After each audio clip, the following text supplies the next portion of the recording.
ঢাকায় ফিরলে আমাকে গ্রেপ্তার করা হতে পারে। রংপুরে জিএম কাদের। তাহলে আর ঢাকায় ফেরার দরকার কি, রংপুরেই থাকুক। যদি রংপুর নিরাপদ হয় জিএম কাদের জন্য, তাহলে রংপুরে থাকাই ভালো। এরকম অদ্ভুত ব্যাপার, মানে এইভাবে প্রকাশ্যে আনা ভালো। একটা আলোচনা এসছে জিএম কাদের, তিনি বলছেন যে তাকে ঢাকা থেকে একজন আজ ফোন করে বলেছেন তিনি ঢাকায় ফিরলে গ্রেপ্তার হতে পারেন। শনিবার সন্ধ্যায় জাতীয় পার্টির রংপুর মহানগর এবং জেলা কমিটি এবং সহযোগী সংগঠনগুলোর নেতা কর্মীদের নিয়ে ইফতার পরবর্তী এক আলোচনা সভায় জিএম কাদের এই আশঙ্কার কথা জানান। 4 দিনের সফরে শুক্রবার রংপুরে আসেন জিএম কাদের। জিএম কাদের বলছেন, আমাকে ঢাকা থেকে একজন আজ বলেছে, উনি কতটুকু রিলায়েবল জানি না, ঢাকায় গেলে আপনাকে অ্যারেস্ট করা হবে, আপনি বরং রংপুরে থাকেন। কেন, রংপুরে মানে পুলিশ নাই? যদি অ্যারেস্টের পরিকল্পনা থাকে তো বাংলাদেশের যে কোনো প্রান্ত থেকে পুলিশ অ্যারেস্ট করতে পারে, নাকি রংপুরে এমনই জাতীয় পার্টির দুর্গ, সেই দুর্গে আসতে পুলিশ প্রশাসন ভয় পাচ্ছে? বিষয়টা কি এমন? রংপুরের লোকের সামনে আপনাকে অ্যারেস্ট করতে সরকারের সাহস পাবে না। আমার অন্তর থেকে এই জিনিসটাকে সুন্দরভাবে গ্রহণ করেছি, আমি অ্যারেস্ট হওয়ার জন্য ভয় করি না। বাহ, ভালো।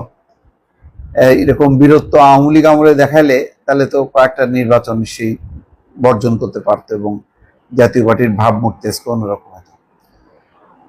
রংপুর জেলা পরিষদ মিলনে তিনি ইফতার পরবর্তী আলোচনা সভায় প্রধান অতিথির বক্তব্যে জিএম কাদের জুলাই গণঅভ্যুত্থানের পর ছাত্রদের নেতৃত্বের নানা দিক নিয়ে কঠোর সমালোচনা করেন। প্রায় 40 মিনিটের বক্তব্যে আওয়ামী লীগ জাতীয় পার্টির মতো রাজনৈতিক দলকে বাইরে রেখে আগামী জাতীয় সংসদ নির্বাচনের ষড়যন্ত্র হচ্ছে বলে জিএম কাদের অভিযোগ করেন। এখন মানে আওয়ামী লীগের সঙ্গে মিলে গেল। হ্যাঁ, আওয়ামী লীগ এবং জাতীয় পার্টিকে বাইরে রেখে ষড়যন্ত্র। জিএম কাদের বলছেন, ওনাদের মধ্যে, ছাত্রদের নতুন দলে, ওনাদের মধ্যে একটা সুন্দর বন্দোবস্ত চিন্তা করেছেন, আমরা একটা দল করব, সরকারের সুযোগ সুবিধা নিয়ে এই দলকে ক্ষমতায় আনতে হবে। ক্ষমতায় আসতে হলে প্রতিযোগী কম হতে হবে। প্রতিযোগী কে আছে? আওয়ামী লীগ।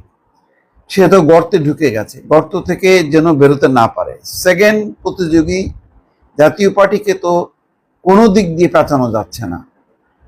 ওই যে প্রচারণা চালিয়েছিল এতদিন, দোসর দোসর দোসর করে এদের বাদ দাও, সে দোসর বলে প্রচারণা করে জাতীয় পার্টিকে রাজনীতি থেকে বের করে দেওয়ার একটি বন্দোবস্ত হয়েছে বলে অভিযোগ করেন জিএম কাদের। তিনি বলেন, সবাই জানে আন্দোলনে ওনারা জাতীয় পার্টি ছিল, তারপরও কেন আমাদের রাজনীতি করতে দেওয়া হচ্ছে না? আমাদের মিটিং মিছিল বাধা দেওয়া হবে, আমাদের পার্টি অফিসে হামলা করা হবে, আমাদের ইফতার মাহফিলে হামলা করা হবে, আমরা যেন জনগণের সঙ্গে বিচ্ছিন্ন হয়ে যাই, জনগণ যেন আমাদের ভুলে যায়, আমাদের নেতারা যেন হতাশ হয়ে যায়, এটাই ছিল উদ্দেশ্য। এখনো এই উদ্দেশ্য নিয়ে কাজ করছে তারা।